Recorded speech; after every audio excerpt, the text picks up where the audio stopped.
Hello everyone, আসসালামু আলাইকুম। এখানে আমার বাচ্চা দুইটা কত সুন্দর বিড়ালের বাচ্চা নিয়ে খেলা করছিল। আসলে বিড়াল ধরতে আমারই ভয় করে, আর এখানে তো আমাদের আয়শা মুস্তাকিম কিছুতেই ভয় পাচ্ছে না। আর মুস্তাকিম তো বিড়ালের বাচ্চাটাকে কোথাও যেতে দিচ্ছে না, সব সময় কোলে করে রাখতে চাচ্ছে। যখন একটু ভয় কাজ করছে তখন আবার ছেড়ে দিচ্ছে। আমাদের আয়শা এই ছোট্ট বিড়ালের বাচ্চাটা তার মায়ের কাছ থেকে নিয়ে আসে, তো আমি বারবার বলছিলাম এখানে রেখে আসি, তো রাখার জন্য খুবই চেষ্টা করছিলাম। আমাদের মুস্তাকিম কিছুতেও দিচ্ছিল না। সে কোলে নিয়ে কত সুন্দর আদর করছে, আবার চুমাও দিচ্ছে মাঝে মাঝে। তো ওকে নিষেধ করছিলাম বারবার যে দিয়ে দাও, তারপরেও ও দিচ্ছিল না।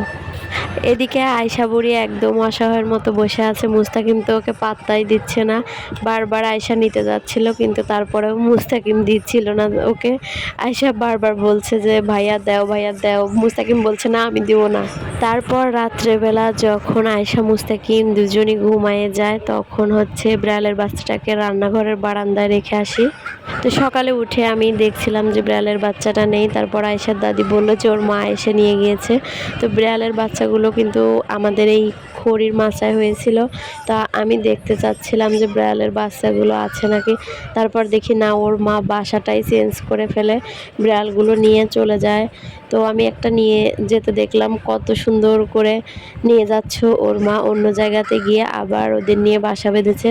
তো এইখান থেকে বারবার আয়শা নিয়ে আসছিল, এই কারণে হয়তো জায়গাটাই চেঞ্জ করে ফেলছে। পশু পাখিও বাচ্চাদের কত নিরাপদ চায়, দেখুন এখানে ওদের সমস্যা হচ্ছিল, এই কারণে বাচ্চাগুলো নিয়েও অন্য জায়গাতেই চলে গিয়েছে। এই এদিক দিয়ে গিয়ে হয়তো অন্য একটা বাড়িতে উঠছে। আমি সেটাই দেখছিলাম যে কোথায় গিয়েছে। তো এই যে সামনের ওই বাড়িটাতে কেউ থাকে না, হয়তো ওখানে গিয়েই আবার ওরা আছে। আমার ভিডিওগুলো যারা দেখে থাকেন অবশ্যই লাইক, কমেন্ট এবং সাবস্ক্রাইব করতে ভুলবেন না। আল্লাহ হাফেজ।